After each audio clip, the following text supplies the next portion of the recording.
Hey friends, I'm Brandy Gable. Thank you for joining me on the road home to you.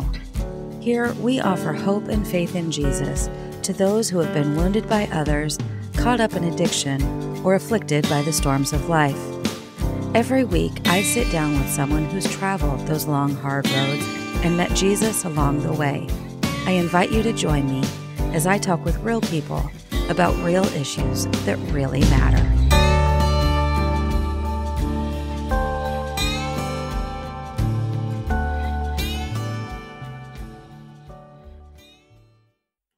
Hey friends, welcome to the road home to you. I am Brandy Gable. It is so good to be with you guys today because today I have a very special guest with me, a new friend. I was actually able to be on her show, and we met in a Facebook group called Christian Podcasters Association. It seems to be where I meet the most amazing people, and Mischelle happens to be one of those people. So I got to share my story on her show, and I wanted to reciprocate and have her come onto our show here and share her story because it is amazing and profound and is all about really that intersection of faith and mental health, and I really wanted to highlight the amazing restorative power of God. So without further ado, I am so pleased to welcome Mischelle Saunders. How do I spell your last name? It's Gottsch. Think of Dutch and put a G. You got it. Okay, there we go. It's spelled a little bit different. So it is the whole name, and that's a whole story in itself. I'll tell you that one day. I'm sure it is.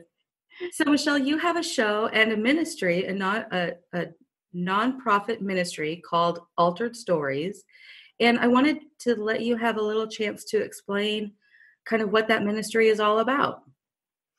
Thank you, Brandy. Yeah, Altered Stories Ministry is a faith-based nonprofit that is located in Overland Park, Kansas.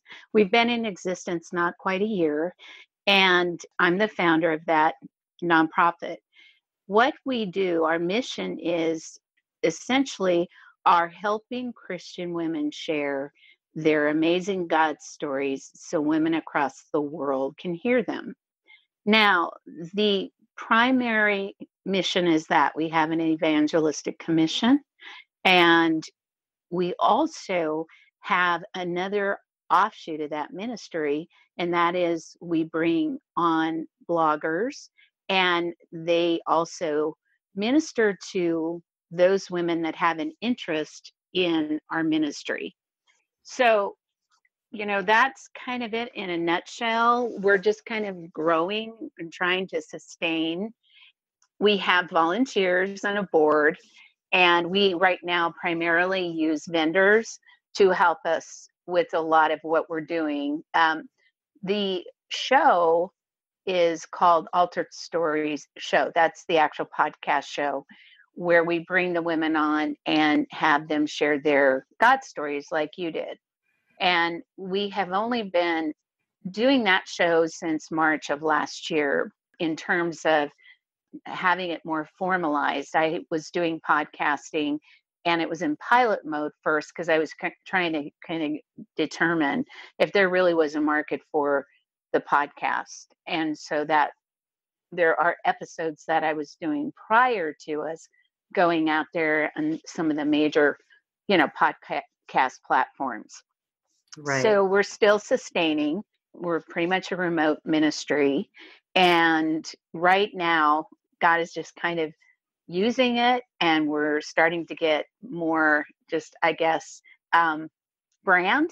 And women are starting, we have Facebook groups. Social media, of course, is a big deal for us. We have LinkedIn. We're also out there on Instagram. And we're just kind of growing our base. We got about close to a little over 1,100 listeners, and our website right now is in the top 96% of religious websites in terms of performance based on GoDaddy. So we are getting lots of hits to the website. So we not only have those podcasts out there on the platform, but we also have the podcasts out there for each one that comes on the show gets her own episode page, and there's a podcast link and several other links, and that's promo for the woman. So it's about the story. It's about the God story.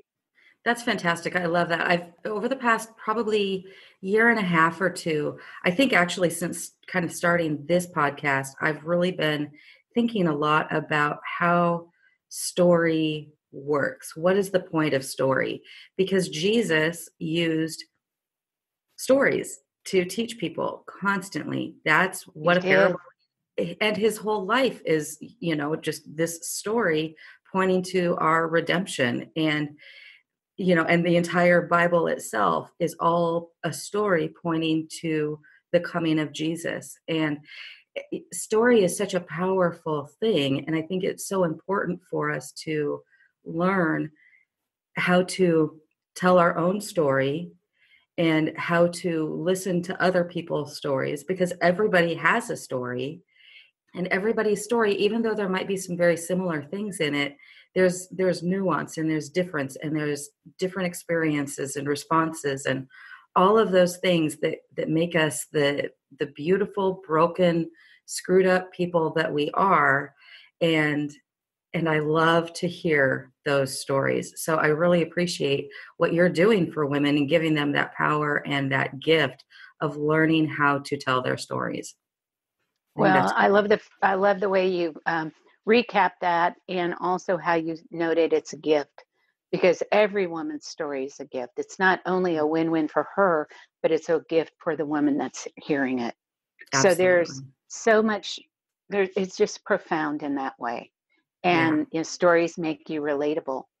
And as I have shared, until I told my story, I really didn't get the full healing, that I needed. And I held that inside. And I think there are a lot of women out there that are doing that. Yeah. And God just kind of made it very clear to me. So I can tell you that later, but I don't want to take over. But there's so much here. I just love the fact that you did note it was a gift, because it is. Stories are gifts. Absolutely. Absolutely. Well, and your story has a really profound beginning, I think. You had mentioned at one point, kind of almost, I think, in passing, you said something about how as a child you were in a cult. And I went, whoa, whoa, whoa, whoa, whoa, back up the train. Let's land on that for a half a second. And and that really drew me in part, to be honest, because as a small child, I remember hearing about cults. We had locally here in Oregon, we had the Rajneeshi cult come in a couple hours away from us, but we saw Rajneesh people in the airport and all of these things, and it was dangerous. It was scary. There was threat behind it, and Yeah. so I've kind of always been a little bit fascinated with it. And so to know somebody now who has experienced what that is like to be in a cult, I immediately went, well, that's got to be a profound thing, because you are in a cult and now you're a Jesus follower who is ministering and operating under the authority of the Bible. And that's a profound shift to my way of thinking. So I wanted to start by just explaining a little bit for our listeners, because they might not be fully aware of what a cult is. And we all have these ideas of Jim Jones and the People's Temple, and drinking the Kool-Aid, and mass suicides, and David Koresh, and all those kinds of big things. Hmm. Charles Manson is big. And it's easy to see those particular situations as an outsider and identify it as a cult. But I think that there's a lot of nuance in cults that maybe makes them sometimes harder to identify. For instance, I looked up the name of the cult that you were a part of is Ecclesia. Is that correct? Ecclesia. Yeah, Ecclesia. Okay. that's a pretty broad name, Yeah. but that is how it was referred to within the group that we were part of. Okay. And so as I was looking, because I was going to try to do some research on this, and 5 million things came up, and none of them looked like your story at all. And in fact, one of the things that popped up was in the mid 80s, we had a group here in my town that I currently live in that I Wow. close to as a child who was called Ecclesia, and slightly different spelling. It was highly abusive and didn't actually end up disbanding until the leader's daughter died under extreme abuse. And so anyway, cults are weird and nefarious and sometimes hard to identify and sometimes hard to recognize when you're being exposed to them. So I've got some information from an article called How Cults Work, based off of the website howstuffworks.com. Hmm. And one of the things that the author Julia Layton writes is that at its most basic, a cult is simply a small, unestablished, non-mainstream religious group that typically revolves around a single leader. The American Heritage Dictionary defines cult this way: one, a religion or religious sect generally considered to be extremist or false, with its followers often living in an unconventional manner under the guidance of an authoritarian, charismatic leader. Two, a system or community of religious worship and ritual. She goes on to say the first definition is closer to the common usage of the term today, but you'll notice there's no mention of brainwashing, murder, or mass suicide. There is no meaningful difference between a cult and a religion in terms of faith, morality, or spirituality. The primary differences are that a cult operates outside of mainstream society, often calls on its followers to make an absolute commitment to the group, and typically has a single leader, whereas a religion usually operates within mainstream culture, requires varying levels of commitment from its members, and typically has a leadership hierarchy that in practice can serve as a series of checks and balances. So some of the things that she identifies as kind of primary characteristics of a cult as well, specifically a destructive cult, which I think is one in which there's any kind of sexual abuse or physical abuse or monetary abuse or anything like that. Right. Um, so these characteristics are charismatic leadership, deception in recruiting, use of thought reform methods, isolation, either physical or psychological, demand for absolute unquestioning devotion and loyalty, sharp, unsurpassable distinction between us and them, an inside language that only members fully understand, and strict control over members' daily routines. And I just found that kind of an interesting sort of summation of what a cult looks like. And I know that I've listened briefly to your story, so I know a little bit Hmm. Hmm. of what your experience was. But let's get started by how old were you when you became a member of a cult? Were you aware of it? How did that happen? Kind of give us that background, I guess, of how that started. Sure. Yeah, sure. So the way that I got involved in it was through my mom. And my mom had a really good friend. So I was around 7 when I started getting involved relationally with people that were affiliated with the cult's leader. Okay. And it started first innocently through friendships. And my mom had a really good friend. Her and her whole family were going to this home church. And my mom had become a new Christian. She was raised Catholic. She became born again through the Billy Graham crusade and then started walking down the path of Christianity. So she was looking for a place to serve, a place to grow. And at that time, the friend that she met, her and her husband were also like my mom. And so they invited my mom. And so we started going to a home church. And that location was in Rapid City, South Dakota. And so that's where it started, where we were going and attending this home church. with some of the followers of this leader who was heading it up. And he essentially got thrown out of the actual church that he was pastoring. And apparently he went to Oral Roberts University too. Not to incriminate them, I'm just saying that was his background. Okay. It gives us insight. So he was somewhat charismatic. He, Mm-hmm. in that way. Anyways, so my dad gave my mother a lot of freedom. He was not a person that was very involved in the church, although he was raised Church of Christ, but he just didn't have an interest in religious organizations or being part of that. And so he apparently thought my mom was, just going to a home church and taking the kids, and wasn't really sure, I don't think, of the extent Mm-hmm. of, how this leader was going to be taking this cult, that I will call it, that we were starting to get involved with. Mm-hmm. So that's the start. It's interesting because one of the things that I know is true is that oftentimes cults are in fact started, religious cults in particular, are started from somebody who started off in a mainstream Christian church, and in their course of leadership, they suddenly start getting called out because, hey, you're kind of starting to go left of center here, and Right.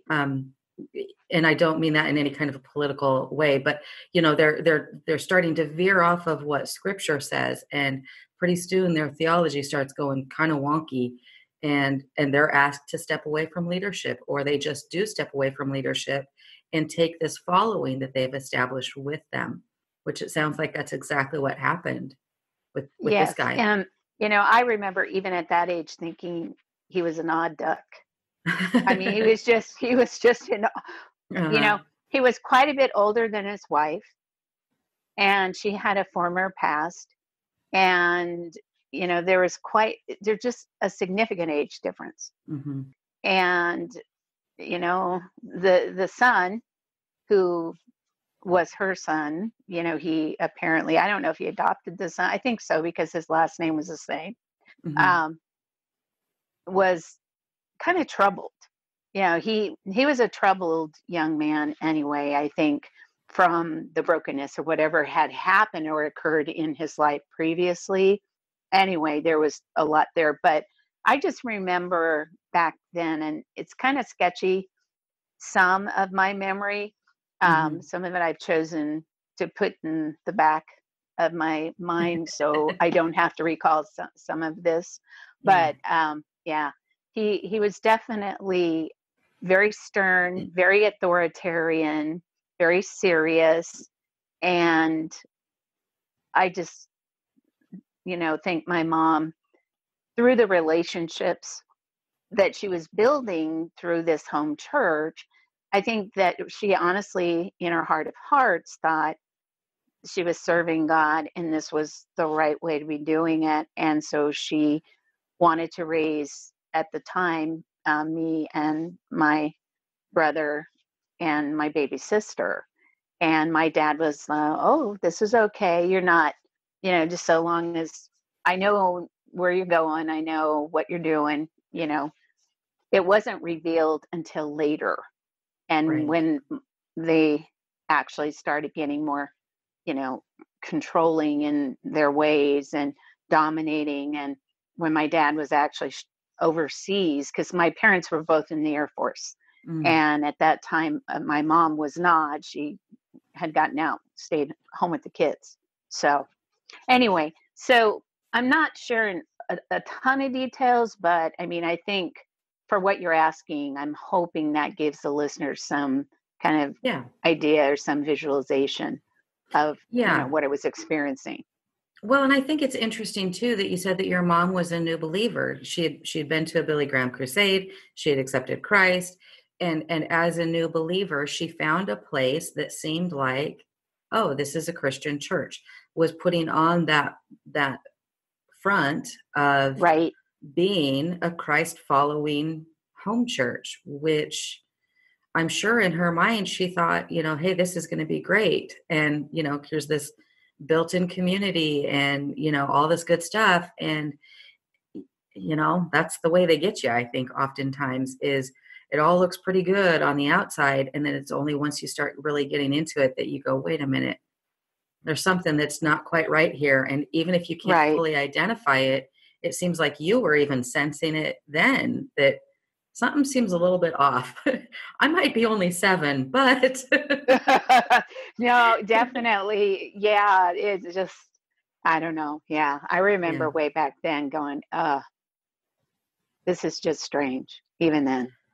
yeah. So in your time, how long were you involved in it? Was it your mom that got out, or were you able to kind of remove yourself, or how did that removal happen? Yeah. Well, my mom didn't remove herself from the cult until she had to make a decision between my dad, her marriage, or the cult. Okay. Because when my dad went overseas, she made the decision to move closer to where the head of the cult was. And so my dad was okay with that. The way that she had shared that, I can recall, was that, my dad was going to be in Germany, and my dad didn't want his kids to have to go to Germany and go through our high school years and finish up, you know, there.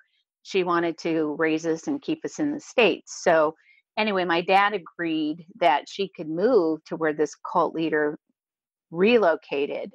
And so that's where we went at that point in time. And that's when he really started getting a lot more controlling, manipulative. That's when more families were coming in, but the families that were coming in were very strange. Some weren't, some were. Some were singles and people that, were just, you know, having a hard time in life, trying to figure Mm. out their way or trying to find some kind of connection.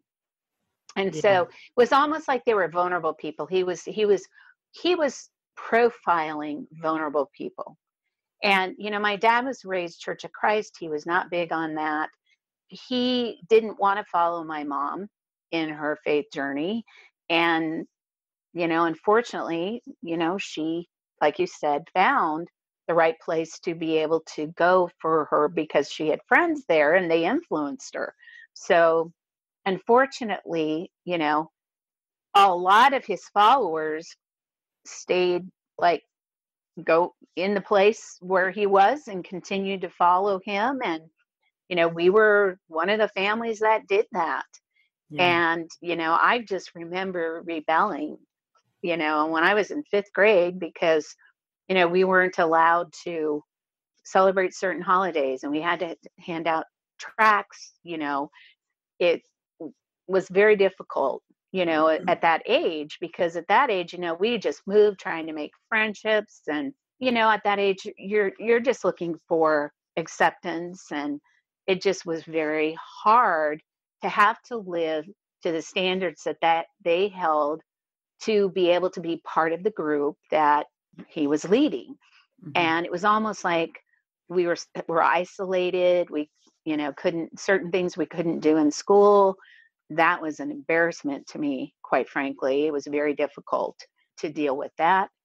And my older brother, I mean, he just flat out rebelled too. We were both kind of rebelling in that situation. But he has his story. I have mine. But Yeah. so anyway, I just had a lot of different ways of dealing with it. And one way was I would become one way at school, be one way there, and then I would have this way of being able to, I guess, interact with those that were part of what I would call the cult group.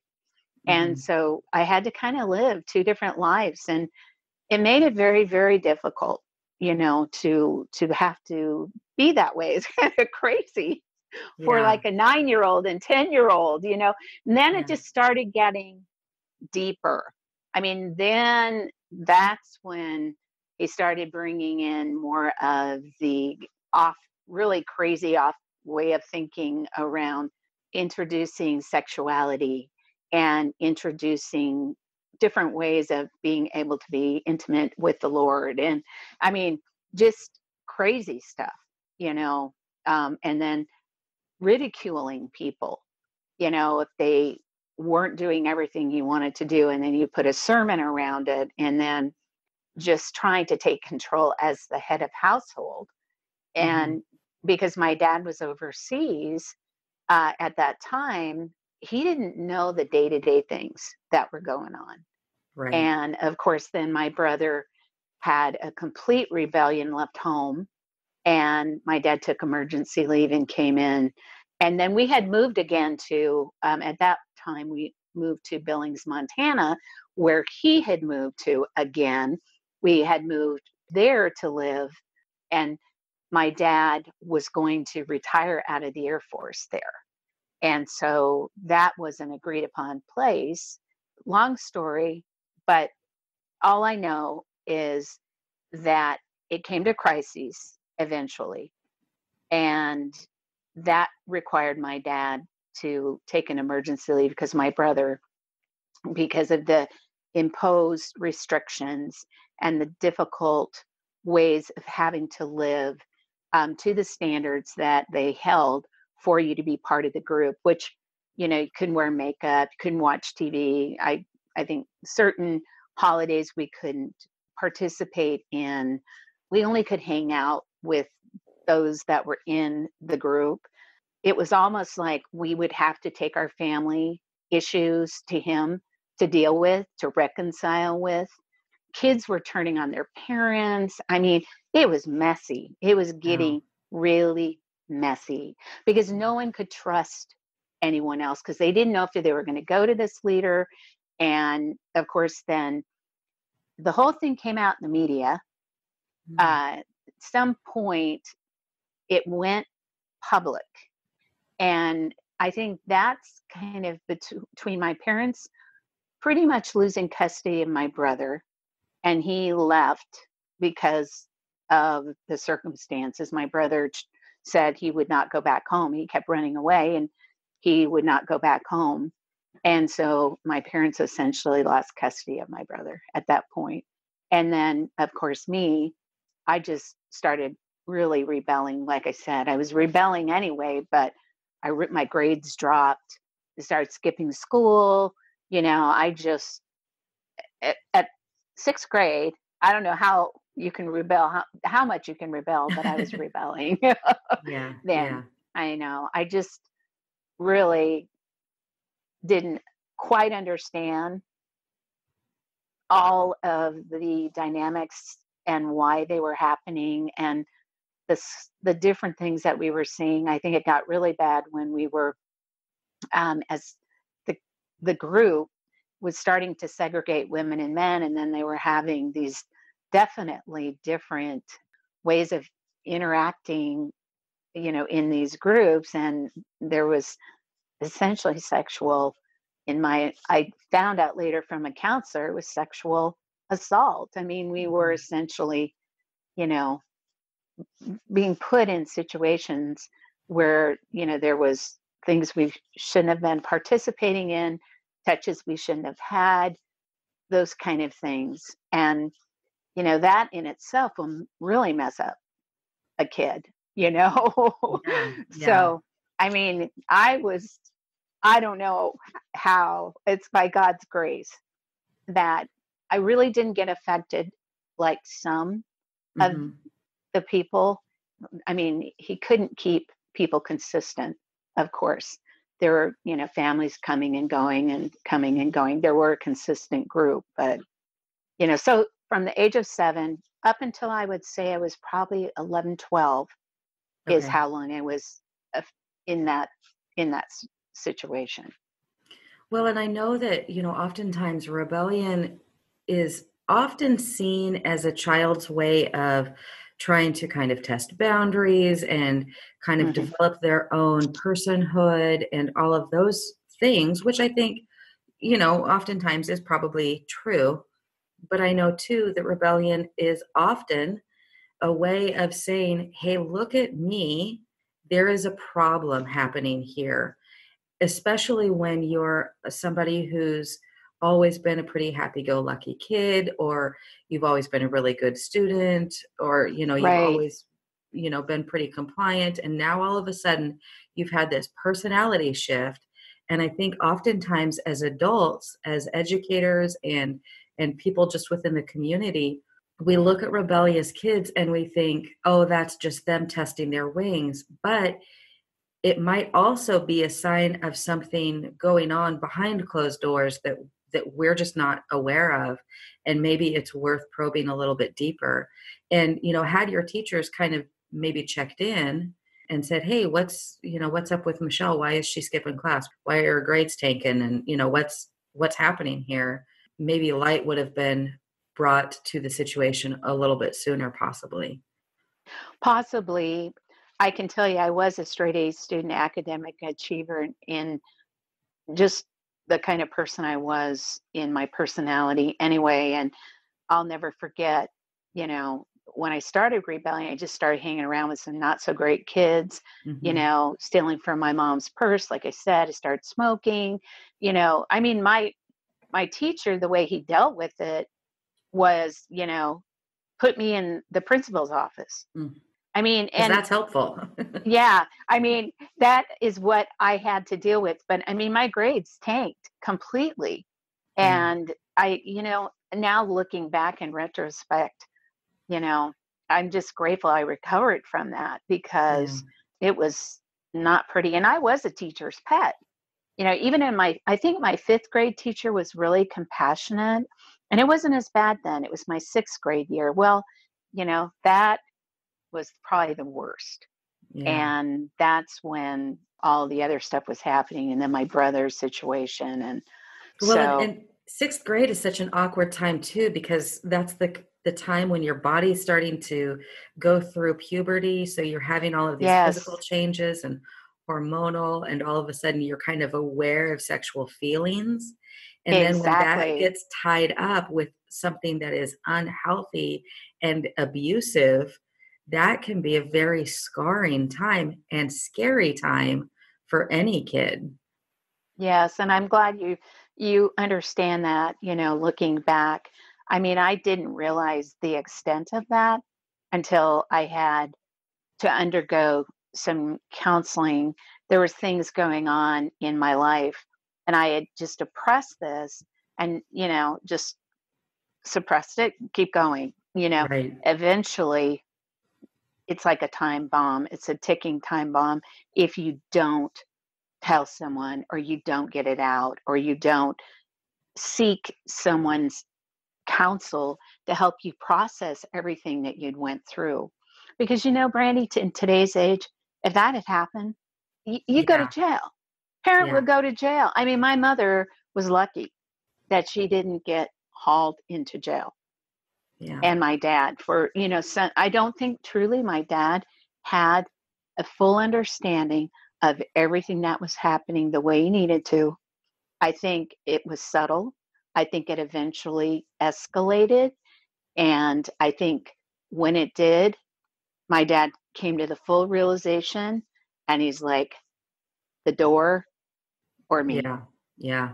And that was when it was really getting bad with the sexual piece, because Mm. that's when kids were starting to make their own decisions. I mean, he was actually going to the children and saying, you know, it's your choice. Do you want to be part of this? I mean, he essentially was a pervert, a total Yeah. pervert. Yeah. And he put God's name through the mud. Yeah. He Well, and so put God's name through the mud.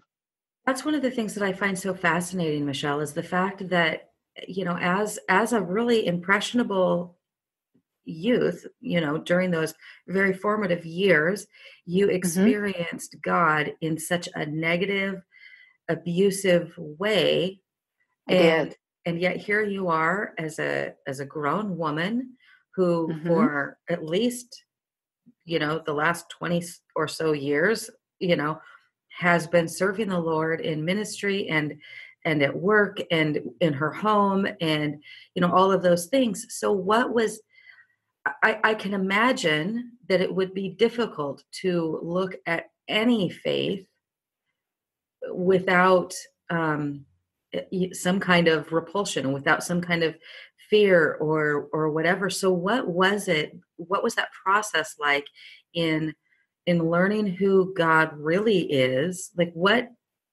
can you walk me through how you became a Christian? That's what I'm asking. You know, your question is really good. And all I can tell you, we serve a God of miracles. All Amen. right.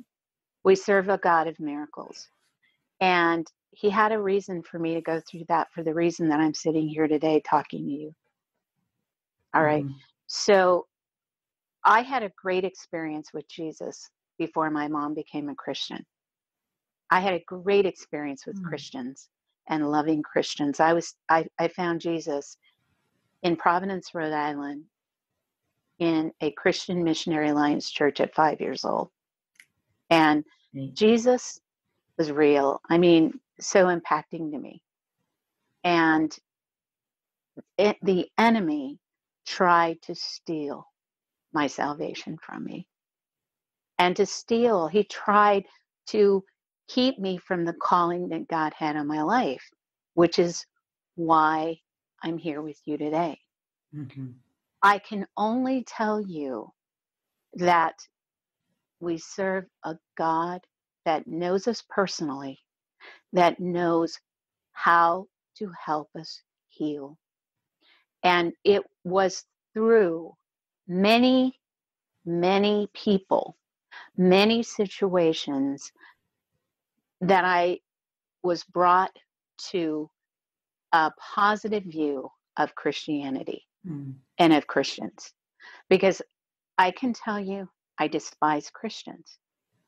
I hated Christians because my view of Christianity was weak minded, weak willed, uncool people that were broken and traumatized and they're messed up. Mhm. So, although we are broken, but my view of Christian leaders or people that they weren't healthy people. So, I wanted nothing to do with it. So, when my mom and dad chose to completely, you know, move again, go forward, my mom trying to heal from that, I personally, she never really reconnected very easily with Christians after that, but she did. I mean, it was through people primarily that, because I don't want anything to do with any kind of Christianity, anybody, any church, anything. I just essentially said, I'm God.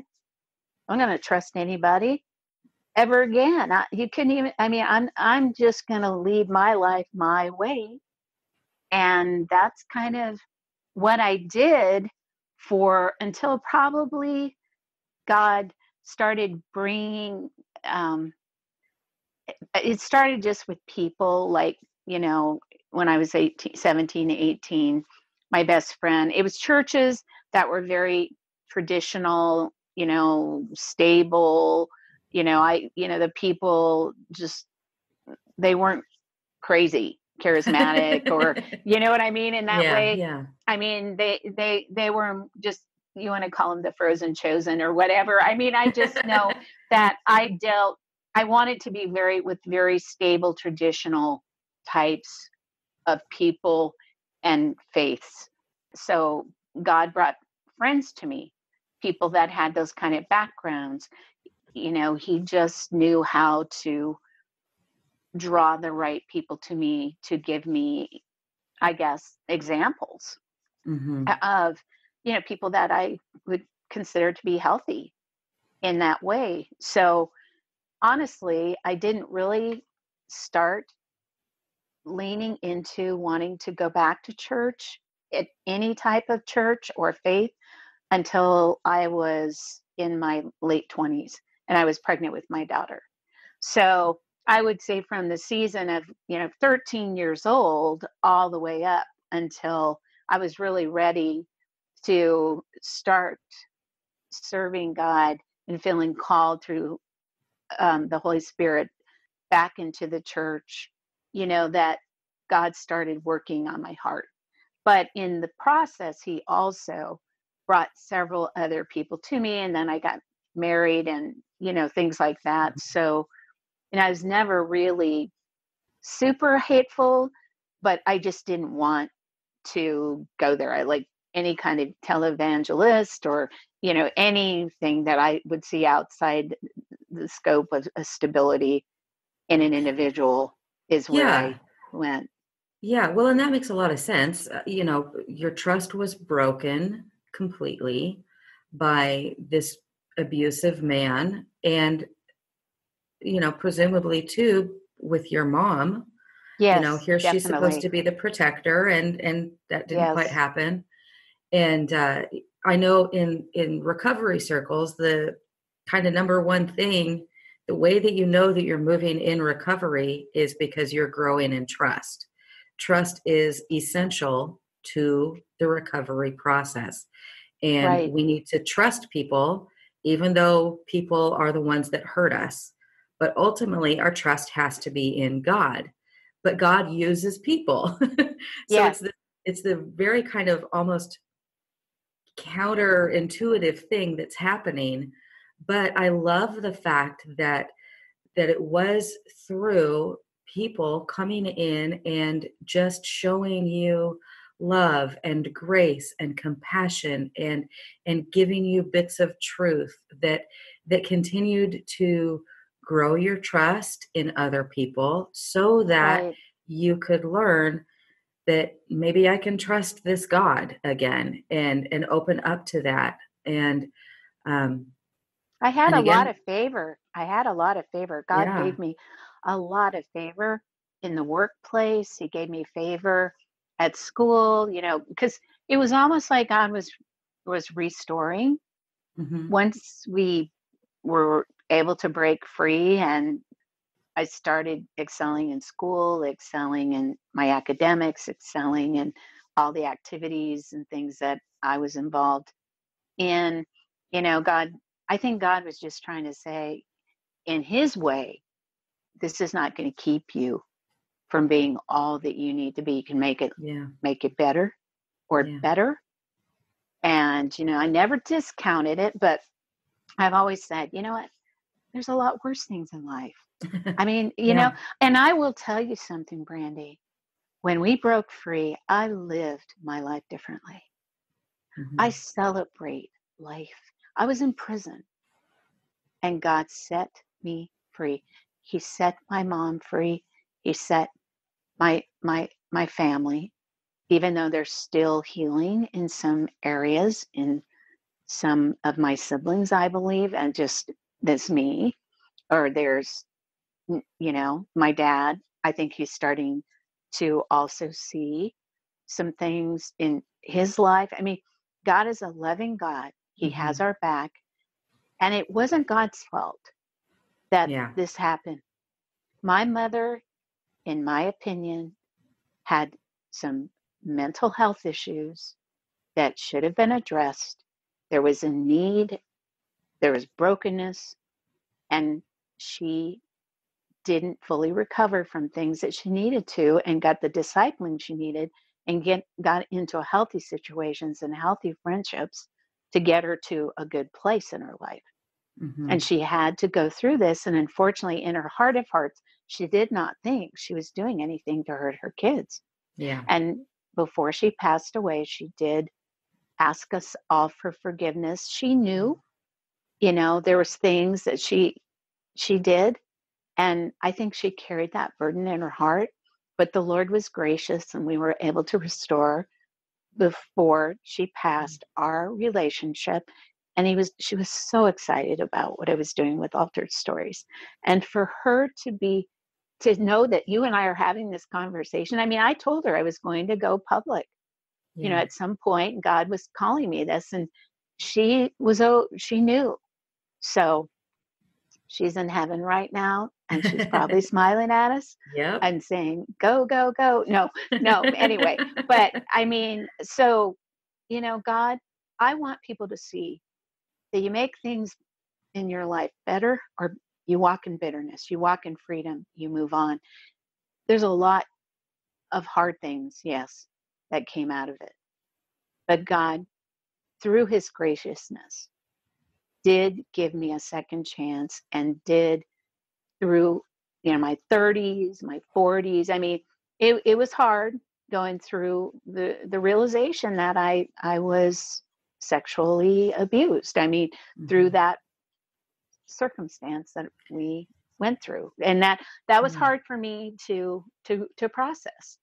But So one of the things I wanted to ask you about is did you go through any kind of bout of depression or anxiety or any kind of PTSD or addiction or anything like that that kind of stemmed out of this as a result of, coping from trauma or whatever? the only thing I can tell you is that I had a lot of anxiety, Okay. depression. My personality, I don't typically get depressed. I do go through periods of flat flat moods or whatever Hmm. sometimes, but the only thing I know is I think it probably, because of the chaos, and because of what I saw, and because of the sexual things I was exposed to, I think it created a withdrawal, and for me, from my Hmm. emotional base. Okay. Okay. So I think the thing was, I couldn't feel. I had a really hard time with feeling. Hmm. And it was almost like I numbed myself. And Hmm. so just trying to come back from that in itself Right. was something that, I didn't realize it, but my emotional, my ability to express, Yeah. I didn't react. I didn't have much emotion. Yeah, And that's funny because I remember going through the same kind of thing where, for 3 years of being involved in an affair, I just shut down my emotions because if I was going to think about it, there would have been guilt and shame and, all of these things pressing in on me. So I just shut it all down. And for 3 right. years, I had no emotion. I was like, I would get mad. That would be my emotion.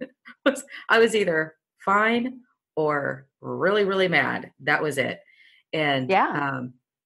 and then when I started going through recovery, it was this process of letting, I mean, it like God just kind of said, okay, here's all your feelings that you've been storing away for 3 years, and they're all going to come flooding back right now. And oh my goodness, what a Geez. Yeah. process of learning uh, what it is to feel again. It's Well, I will tell you, Brandy, I had an extreme problem with anger. mhm, And that was something I had to get counseling. I yeah, mean, I had so much anger towards my mom, that essentially she lost control.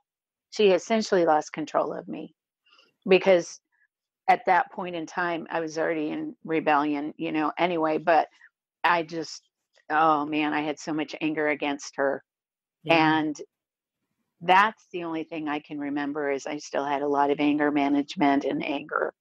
So I mhm, channel that in so many different areas in my life. I channeled it towards achieving, and, trying to find alternative ways to remove myself from that as much as I could. But, it started showing its ugly head. It was rearing its ugly head. It was in my yeah, intolerance of people and different things, you know.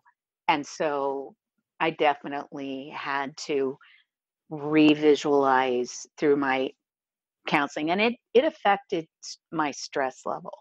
Yes. So Yes. that's part of the other thing is, so I had to learn how to deal with that Well, in through anger, different visualizations and stuff. yeah, yeah. Anger is one of those things too that is a symptom. It's not really the problem, it's a symptom of a deeper problem. And so if you're going to face anger, if you're going to manage your anger or learn how to deal with your anger, you have to go underneath the anger. And getting to that underneath place, all of a sudden you're digging into the fear and the trauma and and the bitterness and the mistrust and all of those things Right, that have cropped up from whatever the trauma is that you've experienced that have led you to this point of being out of control angry. right. And I think oftentimes people look at anger and they think, oh, he's got an anger problem or she's got an anger problem, and I just want to say, but no, that's not the problem. That's just the symptom. There's Right. much deeper problems happening here. Yes, exactly. That's such good insight too. But, it took me a while to figure all this out, of course. And it Yeah. was, like I said, through the help of honestly, my stress management counselor was the one who unveiled all this. Yeah. And I had to work on it Yeah. because I started having panic attacks. And, it's just, the other thing I want to make sure your listeners understand is too the control factor. Mm. Because I had been through the experience I had been through with um, trust and having those around me that I thought were out for my good that didn't understand the impact or full effect this would have. I really had a desire to control my own Mm. destiny. And so controlling, you know, control comes out of fear, right? A lot of people Yes. don't understand people that are controlling. I'm so grateful for you that you do, and others that are mental health professionals or people. Controlling people control because they're fearful, or Mhm. there's things that have occurred or happened in their life that led them to why they are so controlling. So it Mhm. takes an incredible amount of intuition, understanding, compassion to really get to the understanding of that behavior and other behaviors like you're mentioning. So, Yeah. it's so good that you're talking about this. Well, I have a big, if I was going to like jump on a soapbox, this would be it. And that is that you have to name your monster if you're going to slay your monster. And Hmm. until you know what kind of creature you're fighting in the emotional and spiritual realm, you don't know what tools to employ against it. So Hmm. you have to be willing to be honest and open and real with yourself and with somebody else to help you come to the point where you can name that monster and then fight it alongside the the mental health professionals and the people in your community and your God and all these people. Like, you need to have this support system in order to fight your monster. And Exactly. so that's I absolutely love hearing stories from people where they're willing to say, yes, this is the broken place that I come from, and here is the trauma that surrounded that I had to endure, but I know what my monster is, and it might not even be completely slain yet, but when you're walking in a life surrendered to God and you're doing the things that are necessary for recovery, man, that's good. That's golden It stuff is. right there. It is. And God is so gracious. I mean, you can't blame God. I can't blame God. I mean, it's unfortunate. My mom made decisions. Those decisions affected her family outcomes. Mhm. But we're not perfect. We're not perfect people. We come from broken places. Everyone has some challenge or something that they've dealt with, that trauma or something in their life. We can't escape it because of the fall, because of why Right. we're here. we do the best. We try to make every day count. When you've come through things and you've been a victor over those things, and God has shown his goodness, and he continues to walk with you and bring people alongside you and shows who he is and reveals that. I mean, what better way, Yeah. you know? Yeah. And so he did that in my life. I mean, and all I can say is it is a miracle I am here in Yes. faith. It is a miracle I'm doing ministry. Yes. Yes. It is a miracle that he put me in nonprofit ministry. I Hmm. work for faith-based organizations. I transitioned from secular into those organizations in terms of being able to serve. I mean, he did that purposefully, though. I think part of that was so I could learn that Mm-hmm. there are Christians that are sound, that are healthy. And he did bring phenomenal people that were very successful, as well as in their faith, as well as in their work, in their businesses, in all areas of their life. He purposely brought people like that to me so that I could be encouraged. Yeah. And coming out of some people that have come out of these backgrounds, they hibernate, or Yes. they won't have anything to do with that. And there are people that want to tell their stories like Hmm. me. There's a book I want to write. It's been on my heart for a long time about this, but there's a lot of different cult survivors, Yeah. you know and you could say that Scientology is a cult. You Hmm. can say, and there are stories out there of people who come out of it. There's people that have come out of, the Amish way of living. And some people will say that's a very cultish way. Some people say Mormon Hmm. is a cult. Some people, so like you said, it's good that we started this with kind of in my opinion, a way of centering the understanding of what it's about. I Yeah. can tell you when we left, I wanted nothing to do with anything related to that group of what they would have called self-professed Christians. Yeah. um, and I just kind of lost contact because I really wanted to rebuild my life, and I felt like I was in a new life and starting over again. So I just think people have to break free. Yeah. And I just know my mom, it took her years and years to get out of that. Yeah. And I don't know, I think she healed as much as she could heal from that experience. So I do know that there's still people out there in cults today, Yeah. And and wake up. They gotta, and people yeah. have to really be discerning about where they go and Yeah. serve, and the people they surround themselves with, and discern. My husband is very much a skeptic. God brought him to me. I'm so grateful because he Yeah. is very, very sound in his theology and his doctrine, and he's a thinker, and he's a deep thinker.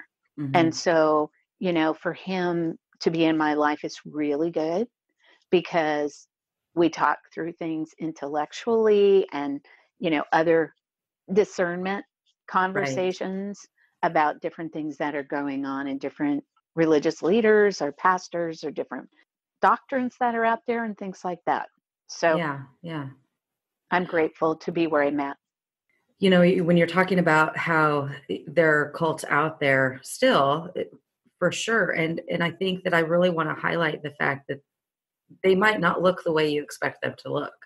They might look very squeaky clean on the outside, but man, once you get into a place, if you start having that feeling of, oh, there's a little niggle in the back of my head here that's saying that something is off, that's a red flag, and that needs to be given some attention. It might be nothing. It might just mean that you need some clarification on a thing, but it might also be an indicator that there is a larger problem going on with whatever this group is that you're a part of. And I think given the fact that we have this ease of access with computers and our phones and, with just instant information and instant connection to anybody from around the world, I know that all of a sudden there's this whole new group of online cults that are happening right now. And they have, Wow, I did not know thousands. that. Oh, it's frightening. They, thousands and millions of followers because they have easy access to the entire world. And that is so scary to me. And I think you're right. Discernment is critical. I think relationship, like you're talking about with your husband and even with other friends, having that ability to sit down and say, here's this thing that I've heard about. What do you think? To be that iron sharpening iron with one another. I think it's critical. Your story highlights just like so many things that are so powerful and such key things that I think as Christian listeners, we need to hone in on. One of them being that when we have a new believer enter into our lives, or we know of somebody who's new at our church, who's a new Christ follower, man, we need to do everything we can to pour the truth into them and to protect them, to disciple them in sound theology, because Exactly. they are susceptible, because they don't know any better. And it might just be naive ignorance on their part, like it seems like it was for your mom. And yet it can have this devastating result. And you guys shouldn't have had to have gone through that, but your mom did the best she could with what she had at the time. And unfortunately, she just didn't have sound people coming in around her and saying, that's awesome that you love Jesus now. Now let's talk about what this looks like for real. Exactly. I really appreciate you bringing that into the conversation, because discipling is so huge. My husband and I right now are reading a great Kenneth Meyer book on the healthy Christian life. And, every new believer needs to plug into a sound, biblically based doctrinal church. And the problem is so many of the charismatic pastors out there, a lot of them are tooting their own horn, their own agenda. So it's important that you discern that too, with those that you choose to listen to or to come into their churches and listen to. And thankfully, we've had influence in discipling, and I just really want the baby Christians out there to know that, they need to plug in to some solid doctrine, and, don't be taken off emotionally and taking yourself to a place because somebody's charismatic, or, somebody appeals to your emotional base. I mean, you need to get alone with God. You need to study the Word of God. You need to make sure that you are plugged in well in a study and all those things as you grow in your faith. So, and my dad, he just didn't have an interest in Christianity at that time. I mean, he's just now coming around at 86. Really? Oh, wow. So he's going to a church, a sound church, and, he's starting to grow. But, he had a bad experience with Church of Christ. I mean, in his life, he found it more legalistic, no heart engagement. Everyone is different. Everyone has a different journey.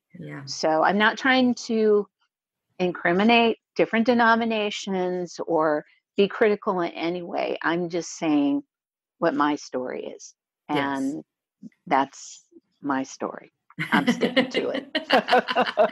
And I'm so thankful that you shared it with us, Mischelle. Thank you so much for taking some time out of your day and sitting down and having a conversation with me about something that has so formatively shaped your life, and that you are now able to use to bring others to a place where they can share their stories, where they can see the different ways that God has intervened and worked in and Yes. through their lives.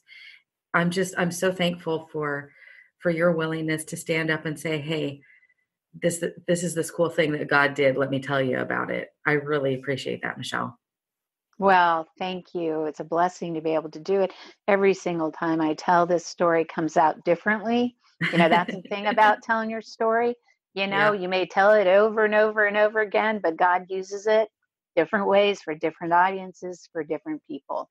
absolutely. So, I mean, it's a journey, and all I can say is with God at the throne, he will transform and take you to the right places for his purposes and his glory. So I see it as his story, his glory. Amen. Amen. Well, hey, where can people find you, Mischelle?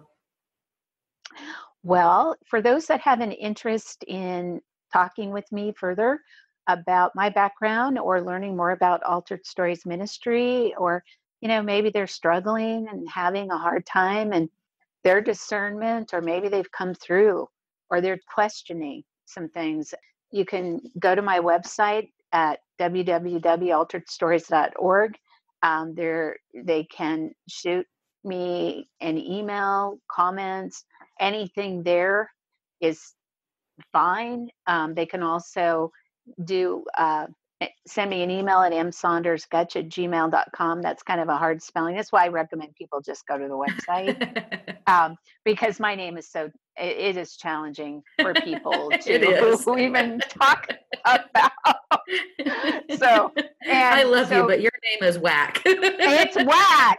Yeah, it's truly whack. So, yeah, I guess that has to be that way, because there's a Mischelle Gottsch in my family. There's a Mischelle Saunders, who's my daughter's stepmom. So, you know what? What can I say? Mischelle Saunders-Gottsch. What? Anyway, there is a reason behind that too. So they can go there, and that would probably be the best. Great. And I'll have links in show notes for everybody, as well as I'm going to link up the article that I referenced at the start, and also link in some references, or I guess organizations that will help people whose family members or who they themselves might be thinking that they're involved in a cult and are trying to find a way out, or try to find a way to reach their family member. There are organizations out there that can help walk you through that, and get people out of the grasp of a cult if that's what they're wanting to do. So I will put links in for all of that good stuff, as well as for your show, and I'll even put in your email address so they don't even have to type it out. They can Oh, they just would email probably, you. yeah, for those that are interested. And, sadly, I'm pretty sure the cult leader has passed away. Okay. And I have myself tried to do a lot of research around him, his wife, his son. Hmm. Where is he at this point in his life? Are there any followers at all left? I think because of the media hype and what transpired Yeah. when we essentially broke off, I think it changed a lot of dynamics around the group. And I'm not quite sure that they stayed together. I believe it was probably disbanded, because I believe there was also some people that were going to start threatening suits. But we put it behind us. We moved Yeah. forward. Yeah. And until God started revealing that I needed some deeper healing, and I needed to get through this and tell my story and you know, get moving forward, I think I didn't really have a curiosity. And so, anyway, I really, really don't want a new believer to get into Yes. anything that's unhealthy. Stay healthy, friends. Stay Yes. healthy in your thinking, healthy in your mindset, be around healthy people. And that's huge. Yes. Yes. Absolutely. All right.